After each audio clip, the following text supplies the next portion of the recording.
So I think we are live. I think we have this going. I tried a couple of times and it didn't want to let me on. So here I am. If you are there in the chat, please let me know if you can hear me for today's weekly Wednesday live stream. I see the notifications are blasting out, and I honestly don't know if just jumping on at 10 o'clock my time is any more effective than using StreamYard and scheduling things out in advance. But regardless, it's the same time every week. And here we are. And here I am. And I'm drinking coffee right now, talking to nobody, which is all right.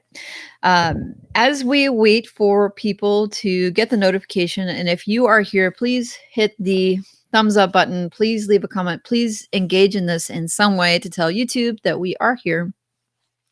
But otherwise, this might be a pretty quick one if nobody is around today. So for those of you apparently who are catching this on the replay, which I think many people will be, there's a couple things I want to do. One is I want to start with some shout outs, just because I think that there are some people out there doing some awesome things and I feel like folks should know about them. Hey, Pablo, what's going on? Thanks for jumping on. Hey, Rack Up Social, what is up? Thanks for jumping on. So I'm starting out with some shout outs because I feel like people should be recognized for working really hard and trying new things. So one of the first folks I wanted to shout out was Darren over at Fish and Money. Darren is a friend of the show or friend of the channel. He pops in here now and again. And the reason I want to shout out Darren is that he has made the jump in the last couple of weeks and is now running his very first giveaway. So he's giving away fishing prizes or whatever else in order to start building his email list and all the rest. And I just think that is so cool that he's doing that. I think I've seen his emails coming out, and so he's making videos on his YouTube channel to send people to his giveaway, and then people are getting the giveaway emails and are going to his blog and then are going to the blog and then just going around and around. And he's just doing a really good job of building up his traffic with something that is fairly simple. I think it's a small investment, probably in the email autoresponder, and then in some, as far as equipment, like the prizes to actually give them away. But it's just really cool. And so that is where I'm starting with a shout out to Darren at Fish and Money for jumping in to really start investing on building his audience. I see a couple of people jumping on. I see Chris, Niche Safari Chris. Hey, what's going on? And Jana, what is going on?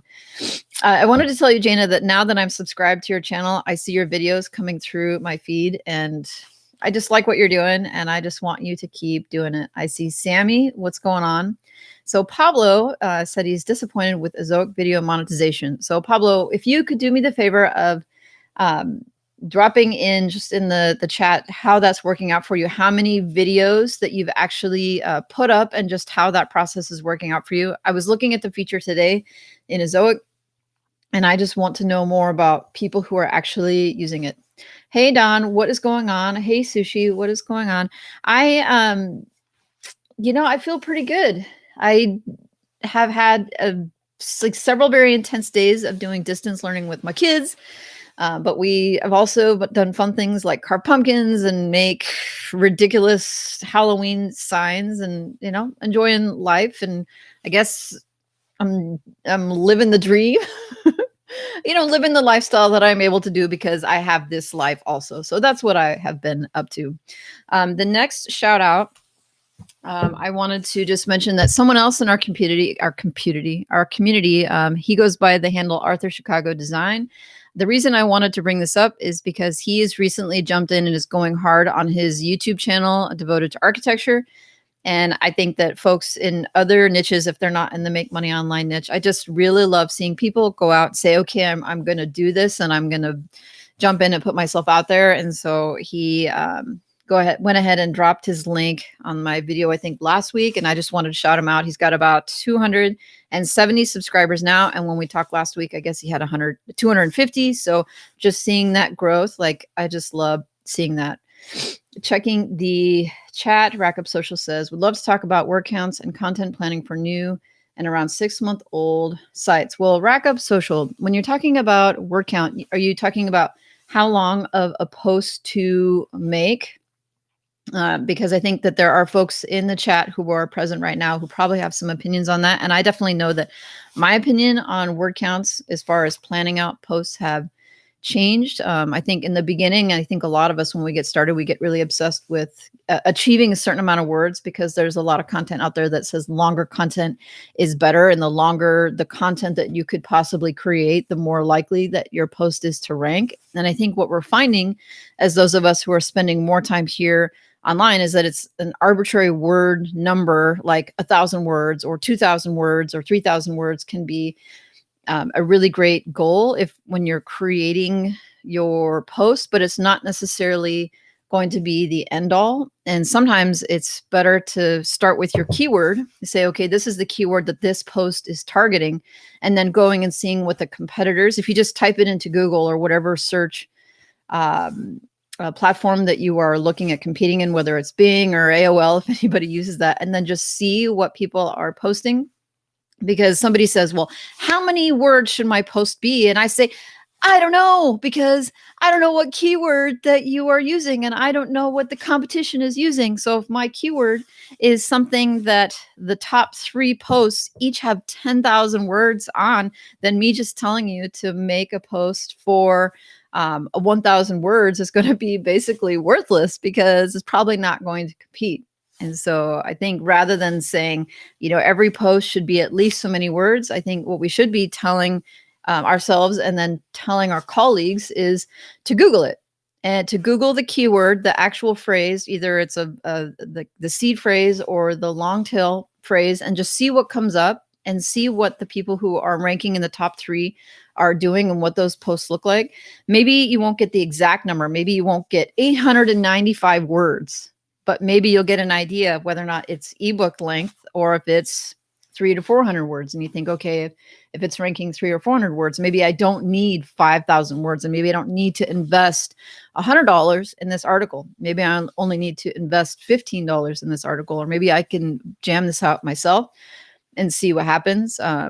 That's, I think, what some of these tools, comparison tools, are doing, like Surfer, is more than showing you what keywords to use or how often to put them in, is they're helping you compare your content to what is out there and just sort of getting that in your mind. And if that's something that is hard for you to do, then that is one of the benefits of using those tools, is so that just you have that, you put in your keyword, and then it does the comparing for you.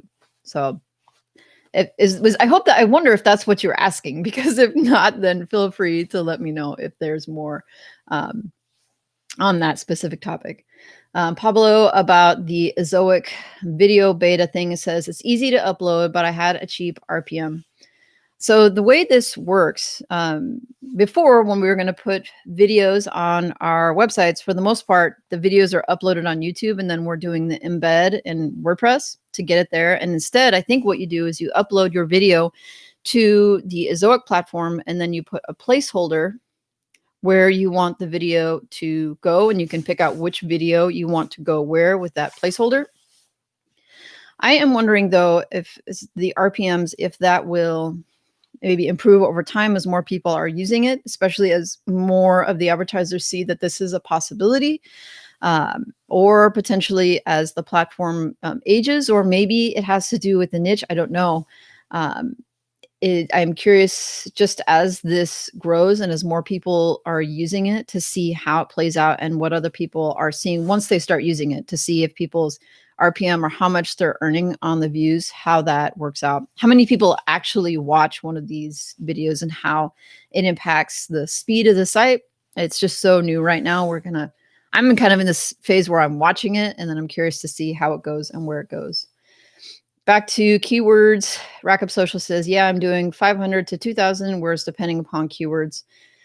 Just Google it. Yeah, well, again, it just comes down to what keyword and what you're competing against. So that's how I feel about how long words the post should be, is they should be as long as they need to be. And the only way you can really know is to see what other people are doing who are ranking for it.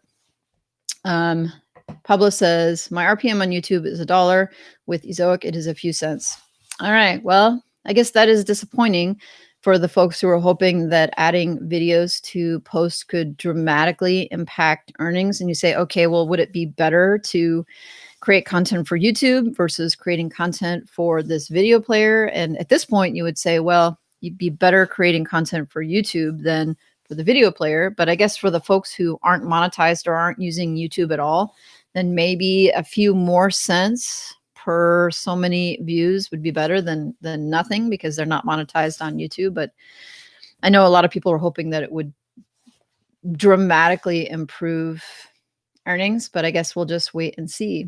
I see Arthur, excuse me while I drink some of this. Arthur Chicago Design. Hello. I just wanted to let you know that I spent about 2 or 3 minutes at the beginning of this live stream shouting you out and being excited for you that you came out and said, hey, I have a YouTube channel and I have 200 and some subscribers and it's about architecture or design or building and people should come check it out. And so I just wanted you to know that we talked about it earlier already. And I'm just so proud of you. For one, I'm doing it. And then two, being open, admitting and saying, yes, here I am. Because so many of us are doing YouTube in secret, like not telling other people that we're doing it because we're embarrassed. And so I just, cheers. Good on you. Good work. Jana says, my new strategy is to write a post and let it sit. I want to see the impressions in Google Search Console before I improve it. Well, if you think of your posts as something that you continually work on and improve on rather than just crank it out and then forget about it, it's probably the better way to go about it. And not a lot of people talk about improving posts. I think because a lot of people just try to post and move on, just try to crank as much content and get as many words on the site as possible. I think some people are afraid to improve content because they're afraid that they could hurt whatever rankings they have already achieved, which is always possible. But I do think that there be great to see more emphasis and more talking about what we can do with content we've already posted that's already been there for a while and what we can do to make it better.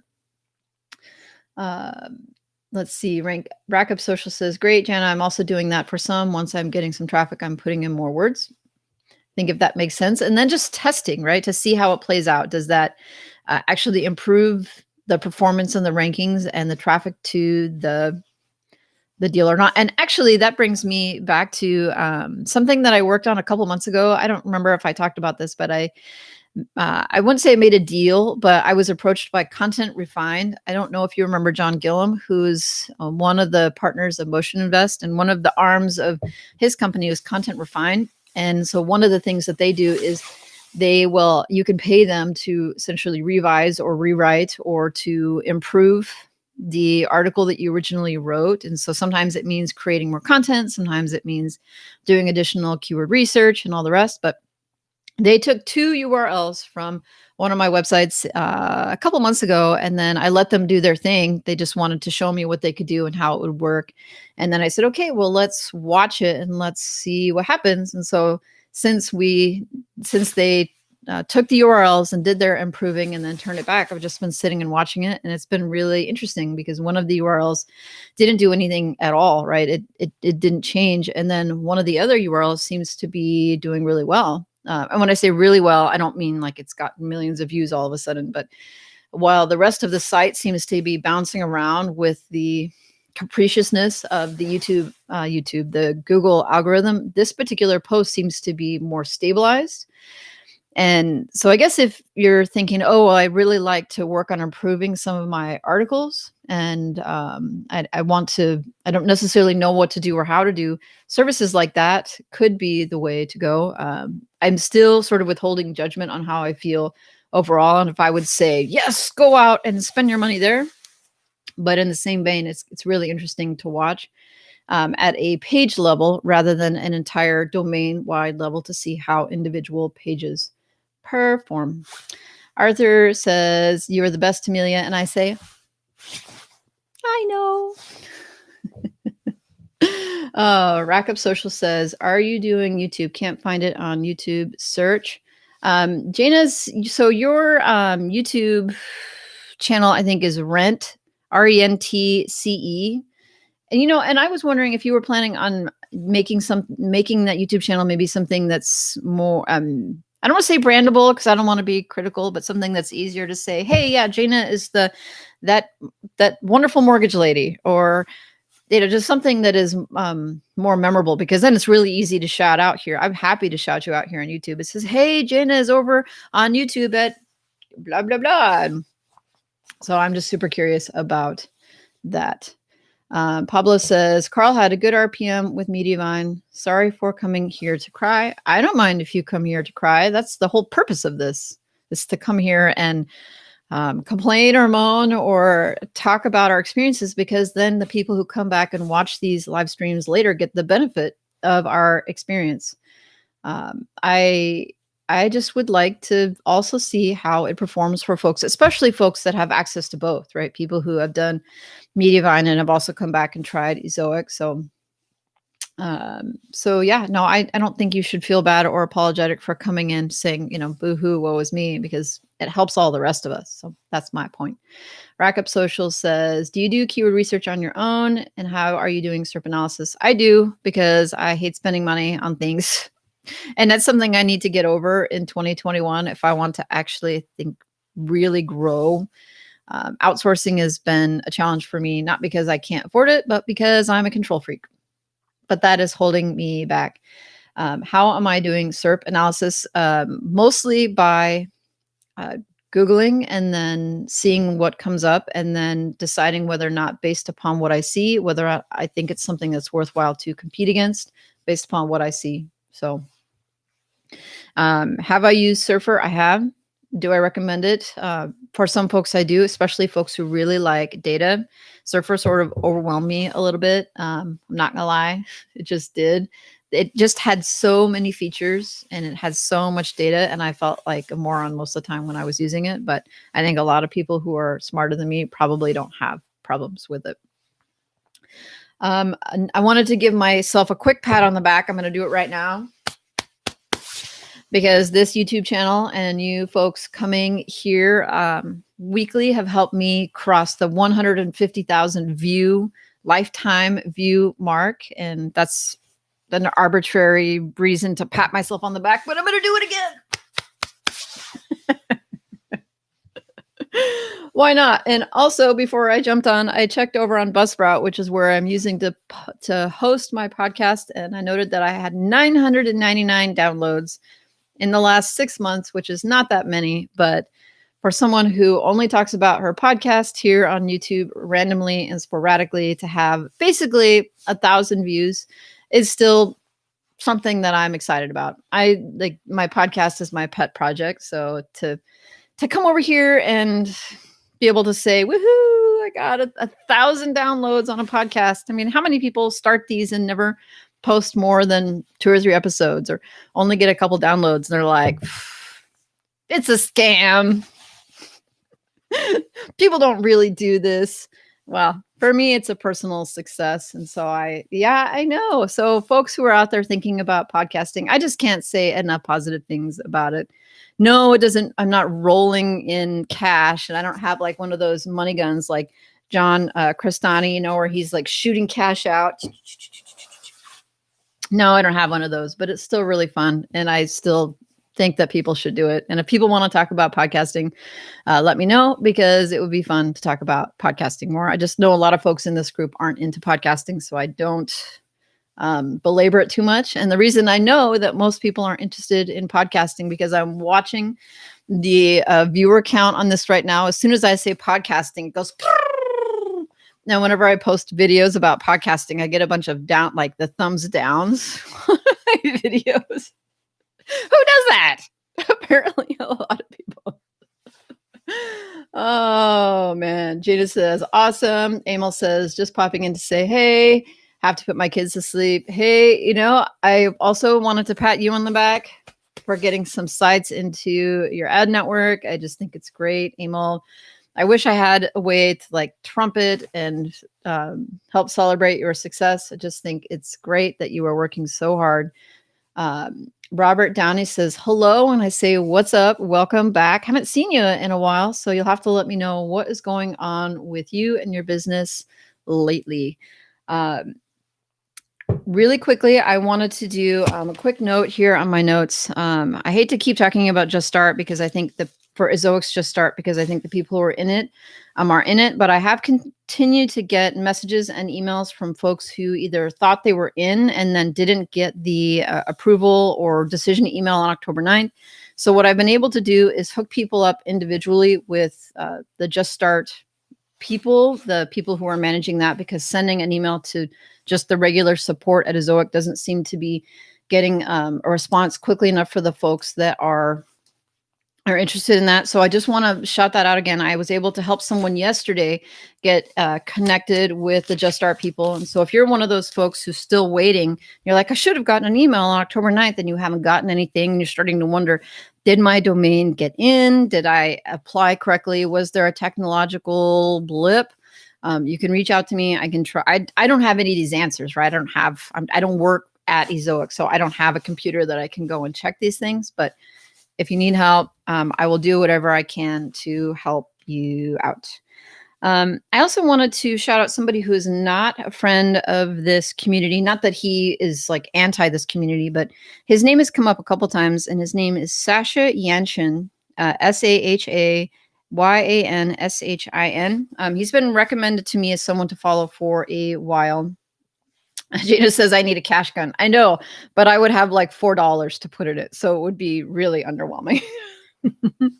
But Sasha Yanshin, about a week ago, he posted a video with like a really, really, really lofty goal. I think right now he's making a couple $1,000s a month, and the clickbaity title on his video is $93,000 a month.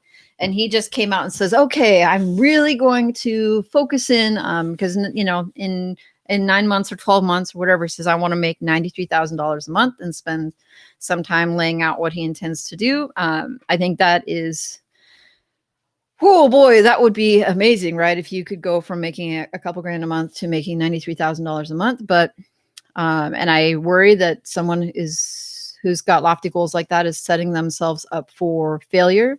I will say that I support 100% folks who are saying, you know, this is it. I'm going to draw the line in the sand, and this is how I'm going to do it. And then they actually get behind that goal and go all in on it. So if anybody wants, he didn't ask me to shout him out. I just like seeing people out there who are doing similar work to us. So websites. He's also doing some finance stuff and some investing, but again, that's just somebody else who's out there who's not in this community, who may be worth maybe for inspiration or because he's sharing knowledge. He's a small YouTuber. He he's got 3,000 subscribers, but still I think of that being someone who is like us, who is just working really hard. And so in the vein of shouting out people for going hard, I just wanted to throw him out there. For those of you who are on Skillshare as teachers or who are affiliates and all the rest, last week the question came up, did Skillshare change their trial length? Previously, they enabled teachers and some affiliates, not all, to give away 2 months. Dang it. So, Robert, I, for some reason, accidentally deleted that message that you just sent to me, and I need you to send it again. And I meant to hit the button that said show, and I am a moron because I can't like administer the live stream and the chat at the same time. So yeah, will you please post that again? But I can confirm that the trial has been reduced from 2 months to 14 days, which is a huge bummer for me because I felt like that 2-month trial was a really good carrot to be able to get people to sign up under your affiliate link. So just want to put that out there. I have to go back, and I'm still in the process of going back and changing over links because I said things like, here's my link, and then get 2 months free. And now that is no longer true. So I have a lot of work to do to try to catch that up, and I'm never going to do that again. Rack Up Social says, how are your websites doing? Traffic, no traffic, number of words, posts. You know, I have been in the last, in all of 2019, I was very aggressive about working on my websites, basically almost exclusively without doing other things as far as monetization. And since things have gotten very bumpy with the algorithm, I've definitely focused a little more on diversification. my websites seem to be doing decently, right? But I have noticed that there has been they have been susceptible to a lot of the tinkering and tweaking that is going on over at Google right now. Like in the last week, I've definitely noticed some changes again. And I would ask if anybody else has noticed some bumping. I saw Matt Diggity post something on his Facebook in the last couple of days about seeing an algorithm update ongoing. And I definitely have observed over in Google Analytics that I've seen some bumpiness there. My main case study seems to be stable. It got hit in May and dropped way down. And I have to wonder if whether or not I'm actually doing anything at all to be useful or helpful, because it seems to be like, regardless of what I do, Google seems to cause me trouble. My guess is that it has to do with links, and that's not someplace I'm an expert in. Jana says she noticed the algorithm update too. Rack Up Social said, yep, I had a small dip in traffic. Robert Downey is reporting a hooray, an awesome achievement. He said one of his sites hit 50,000 real time in one of your AdSense websites, which is awesome. So 50,000 real time, like on your site at one time. I can't even imagine having that much traffic on the site. KB Loves Karma says, what is Sasha's YouTube channel? The channel is called Sasha Yanshin. So he doesn't have it. It's SASHA space YANSHIN. Sasha Yanshin.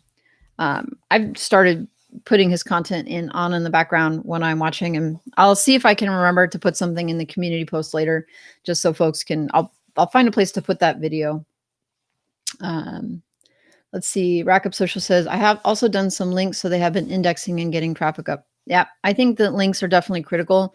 It's definitely an Achilles heel for me that I need to learn more about. As far as the update, Pablo says, yeah, I have one website increasing 20% in traffic. Rack Up says 50,000 real-time organic or social media. That's crazy. He says organic, which is amazing. And I'm going to pat you on the back by patting myself, because you're over there and I'm over here, which is really awesome and totally worth coming here and crowing about. I think it's great. That is amazing. Jana says, I can only dream about traffic like that. So everybody in the chat wants to know more about what Robert Downey is doing, and feel free to drop it on us, my friend. Please tell us anything that you are willing to share, because lots of people want to know about it. Rack Up says, I've seen AdSense getting blocked for 7 days after getting 300 to 400 visitors, but they were from social media, and AdSense loves organic. Since most of my traffic is organic, I don't have any other real comments to say about social, because I haven't ever really had enough social traffic for it to be a problem. So one of the tools that I was playing around with, so it's story time now. I'm going to circle around. I was on Doug Cunnington's channel a couple days ago, and he did an interview at the beginning of September with this gal, and the title was Advanced Affiliate Marketing. And she's one of these folks that is always buying content sites and then flipping them. And so one of the things that, first of all, the interview was really good because it was very heavy on actual actionable advice. So rather than, mindset, or, here's what I do, it's like, here are the tools that I use. Here's specifically what I do. And I just thought it was a really great, actionable, helpful interview. And one of the things that she was talking about was link cleanup. And there was some talk back and forth about links and Ohio, and then cleaning up links. And for me, I don't really do a whole lot in the way of looking at bad backlinks. But she was talking about the link research tools, and there's a link disavowal links tool. And basically, when they start talking about links, she's like, don't worry about anything. Just go to link research tools and then just do the 7-day trial for their link cleanup tool. And I was like, oh, this is really interesting. I don't know very much about bad backlinking or about spammy links, because I know we all go to our Google Search Console or in Ahrefs and we see our backlink profile and we're like, this link doesn't look like that it's that great. Maybe I should go and try to disavow that, or I should try to break that link, or I should try to just disassociate that link from my site. And this tool, like many tools, gives you obviously the listing of all of the links that that link up to you, and then they assign a spamminess score to them. So you say, oh, well, I'm relying upon a tool that recommends or tells me whether or not some of the links are good or bad. One of the things I definitely noticed, even though the link score, it says, risk versus low risk, above risk, like low risk, all this stuff. So you couldn't always tell by clicking on the link and going to it whether or not it was a good looking site or not, and exactly how this tool was coming up with the decision making for whether or not the link was spammy. And another thing I will recommend, even though it's important for you to know what these sites look like that are linking to you, you have to be careful about clicking on these links, because some of them are very bad. Some of them will take you to a place that will try to download things to you, because there's lots of garbage out there that may be linking to you. But anyway, I just wanted to bring up that whole topic, because there is that 7-day trial for the link disavow tool. And for me, because I wanted to know how to actually do this, not because I had been hit with a penalty, but because I had some curiosity about whether or not some of these gross, like really spammy looking links were maybe hurting me from growing. So what I did was I decided to do just an experiment with one of my sites using the disavow tool. Now, you have to pay extra to actually go through it and rate everything and click which ones you want to say, I want to disavow, or I want to disconnect, and all the rest. I mean, ultimately, this tool doesn't do all of it for you. What the tool does is it shows you what links there are. It assigns a spam score to them, and then you can choose essentially to add these to a list. And at the end, if you upgrade, it will download the list to a text file that is compliant with Google Search Console, the disavowal tool. So all you have to do is go there and upload it. So you're paying a lot of money to upgrade, really, to just have it download the list so that you can upload it, which is not necessary unless you just don't want to do it yourself. But I see Personal Finance Minimalist saying you have to be careful about disavowing links because it can hurt your site. Also, it's in the link research tools, linkresearchtools.com, and it's their link cleanup tool. But back to my experiment. So I was like, okay, I'm not going to do all of the high spam score links. I just want to see how this will work and what will happen. And so I went and I just looked for the grossest, spammiest, like worst looking links. Like, that this is a garbage link. Like, it has to be, right? This just has to be hurting me.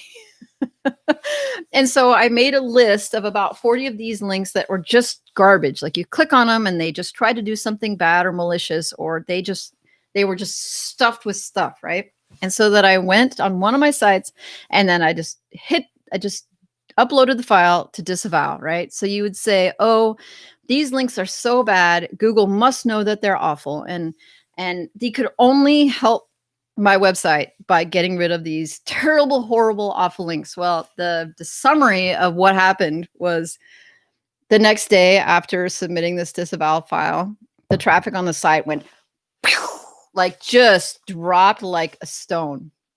So is it worthwhile to go in if you haven't had a penalty and you think, okay, I should try to get rid of some of these gross links because they have to assume they're holding me back? And the answer is no. It's kind of like a car, right? If it's not broke, then don't fix it. Don't fix it. I went back there and then deleted the file, the disavow file, and everything went back to normal. So it's not like there was a big harm at the end of the day. But it's definitely one of those things where, one, I wanted to test out this tool, and I did the 7-day trial. And at the end of 7 days, I went, all right, that was fun. I'm glad I had that experience. I learned how to actually upload a disavow file after looking at links, and I saw that the impact was fairly immediate within a day. And it turns out that those gross spammy links don't necessarily have to be hurtful, and in fact could be a critical component of the healthy link profile for your site. So there, that was my story time. I just shared my experience with you about trying out the link research tool. And I think that if I had a massive crash, either because of negative SEO, if I could figure that out, or because of an update to the algorithm, and I could some way assume that it was, or I wanted to test out if it was associated with links, that tool is there. I think it's effective enough. Although if you had Ahrefs, you could probably do the same, because mostly it's just looking at the links and assessing how spammy they are, and then try it out. But yeah, I wouldn't recommend doing it unless you were sure that it needed it. So that's the summary of that. Chris is back, and he said just recorded a video. And I have to say that I think, Chris, your content as of late has been unique and necessary, especially about risk. And it's something I probably should have done because of my background. And I appreciate that you are doing it, because I just can't bring myself to get to it and get it done. Robert says, it was on the event keyword that I was working on for a year. The website was crashed. I kept on upgrading our server, and our team went crazy. Pete says, evening. I said, Dino, I'm launching 2 niche blogs this month and 2 next month. I've worked on them for a year almost. How is your income? How many do you have, and how much do they bring you per month? Do you know what's going on? First of all, I think it's awesome that you are launching blogs this month and 2 next month. I don't know necessarily how easy it is for you to manage lots of websites all at once, because for me, it is really hard. So I can't imagine launching 4 blogs essentially in just a couple months without outsourcing the majority of, or all of, the writing. So I have to assume that you're outsourcing the writing. But if you're not, props to you, man. That is a ton of work. How is my income? I don't do income reports. I'm full-time here online. Definitely have seen some ups and downs in the last couple of years. Mostly I talk about traffic and income on my case study sites, but not everything else. And I'm overdue on an update for the case study, but mostly because it got slaughtered by the May the 4th, and I haven't been inspired to update folks on it again, because I'm not that proud of it.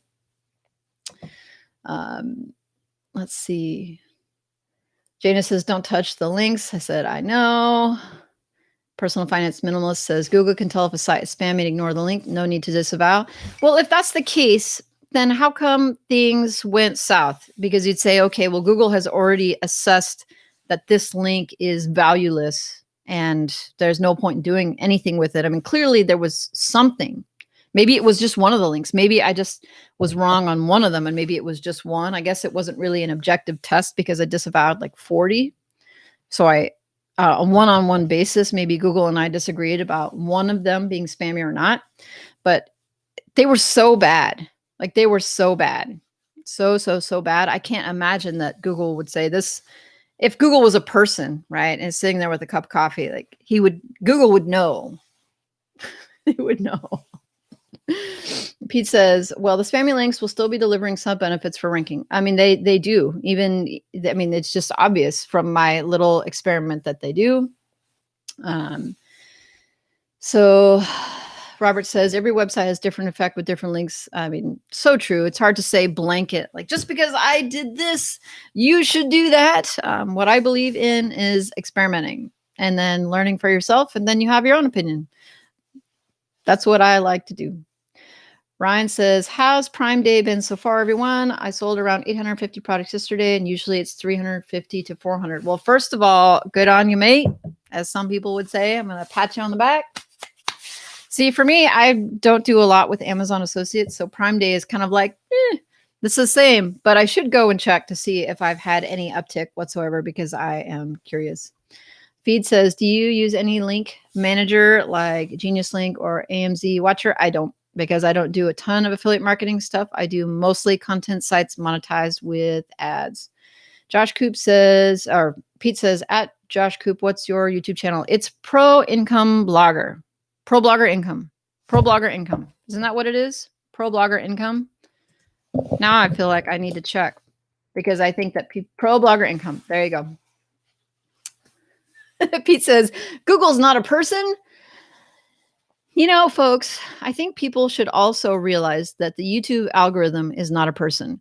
People say, "Oh, I'm going to fool the YouTube algorithm by this," or I'm going to game the algorithm, or I'm going to do something in particular to the algorithm." It's not a person. You're not going to fool them. It's like a math equation with like zeros and ones, people. Corporations are people. Netflix is being sued for that, like that little girls dancing show. They're not being sued. They were indicted by a grand jury as though they were a person. I mean, who are they going to send to jail if they actually convict Netflix of this crime? Of he says ta. Already following Josh and Chris, Rack Up Social. Those are folks along with Sean Mars that I generally recommend that people follow. And then I just like to play along here in the sandbox with them and have live streams and hang out, folks. One thing that I'm looking at, it's already 10:42. And how many updates have we seen over there in the chat? Like, what did you guys get done in the last week? Guys and ladies, I should say. What did everybody get done in the last week? And what are you doing in the next week? What are our goals? We only have a little bit of time, so let's get that in there. Let's see. Rack Up Social says, I'm following most people doing blogging work, display ads, and affiliate. Yeah, I like not just following them, but actually interacting with them. That has probably been one of the best things that I ever could have done for this whole experience. I'm not sure, honestly, that I would still be here online, but for my experience getting to talk to folks, like, and coming here on Wednesdays. It's pretty great. Chris says, I got slammed on Prime Day and lost money. Whoa, my competitors boosted their pages over the weekend to leapfrog me in the Serps just in time for Prime Day. Wah, wah. If you like my sound effects, I'm going to go pro. I'm thinking about recording these and then selling them. Wah, wah. Says, I think they may have sent micro workers to their pages to get a temporarily high click-through rate. I mean, that would do it, and it would be a decent investment. Probably violates some sort of terms of service somewhere for Amazon, but if they're just doing it for a day or two, I mean, they could get away with it. Who's gonna report them? Next Gen Ideas. Hey, what's up? Thanks for dropping in. What do you want to talk about today? We are here for about another 15 minutes, assuming that everybody is still here and wanting to chat. Rackup says, yep, Sean and Carl and Passive Income Geek and also La Vista Boss. I love Adrian's energy and I just like Morton. I mean, you guys know he's a friend to this channel. I've supported him and he supported me. And I just think he's so nice. How could you not like him? I do know that Morton's course is coming out hopefully in the next couple of weeks or a month or so. And I'm super excited to see how that goes. I anticipate that his course will be very valuable and useful because I think he knows what he's doing. So I'm pretty excited. And he didn't pay me to say that. I'm not an affiliate for his course. I actually am really curious and I want to see what he's going to sell it for because I may just invest in it just because I want to know what he knows. Anyway, we'll have to see how it comes out. Let's see. Josh says, grinding out 90,000 words in 3 months, challenge in a Facebook group. And as always, you never fail to impress me, Josh. Never. You always impress me. Yep. So content. I'm super glad that you took the time out to drop in on us and make the rest of us feel bad for not getting as much stuff done. Next Gen says, got 1,000 subscribers last week. Woo! A long way to 4,000 hours. I've talked to a couple folks recently who are near the 1,000 hour mark, but they have 1,000 subs, but are far from 4,000 hours. And my personal experience was that live streams were a big component of just knocking through that 4,000 hours because you can get a lot more watch time out of spending an hour here than you can making a 3 or 4 or 5 or 10 minute video. And people are also, I think, much more forgiving when you are live. They understand if you don't necessarily speak right or you don't have things edited perfectly because you're live. And who is a great speaker live? I mean, most people aren't perfect. And I say things like, I mean, and like, and I'm constantly messing with my hair because it's always sticking out in some weird direction and drinking coffee and all of the rest. Let's see. Personal Finance Minimalist says, I planned out my next niche site, got the domain, created the layout, and gathered 60 keywords. Going to start making content next month. Super cool. I cannot wait to hear more about it, and let us know when you launch. Super excited about that. So next gen ideas. What is your YouTube about? I'm super curious now. Next gen ideas. He's got case studies. Okay. My favorite is Morton. He is great. Totally display ads. Josh says I am dumb. LOL. Personal Finance Minimalist says, I also got 20 subscribers on this channel. Small achievement. You know, you say small achievement, but I think on YouTube, the first 100 subscribers, it's probably the hardest, absolute hardest. And I think recently YouTube has thrown us small YouTubers a bone. I don't know if you have noticed that, but if you go and search for a video on YouTube, if you put in keywords and type search, it used to be that when the videos popped up, it would show the creator and the title of the video and the number of times the video had been viewed. And then it would show the number of subscribers that channel has. So people would scroll through and then look for channels that had a lot of subscribers, because you would assume that if the channel has more subscribers that the video would be better.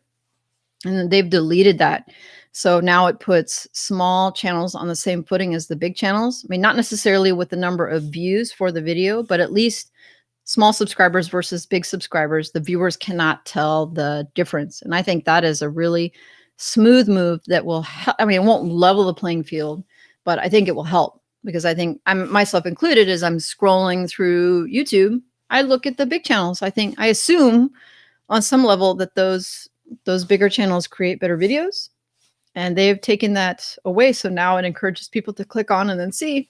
And I think there are a lot of small channels out there that are creating great content. Maybe it's not better, or maybe it's equivalent, but people will get the answer, and then they won't necessarily go like bounce back and then go and look for other videos. So let's see. Pete says, Emilia received favorable recent mention on Just Start subreddit when a thread discussed praiseworthy YouTube channels around site building. Well, that was nice of somebody. I always assumed that people over on Reddit were talking trash about me because I'm not super duper guru level status, and I don't share how much income I have or make. Yeah, I guess I always just assume that because people on Reddit can be really aggressive about criticism.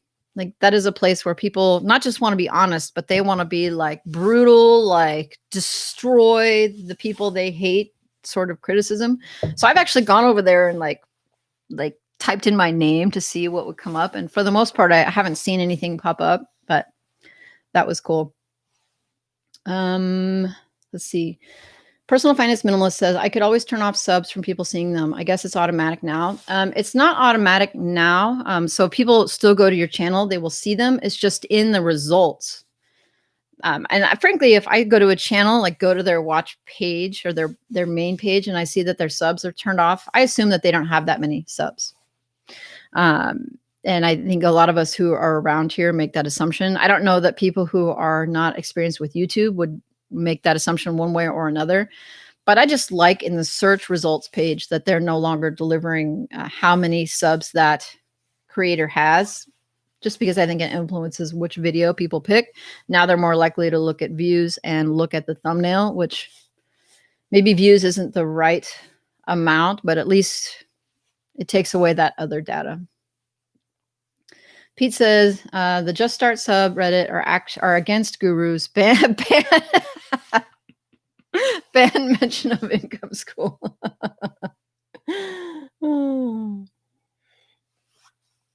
But very pro link building because Personnel Modding owns SEO agency. It's very much a link building versus not crowd. Well, that could be a great way to drum up business for the mod for that.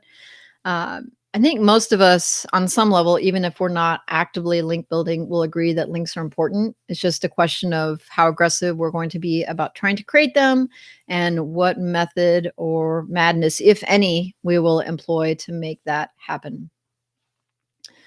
He says, yeah, that's true. That's why I never turn them off. Yeah.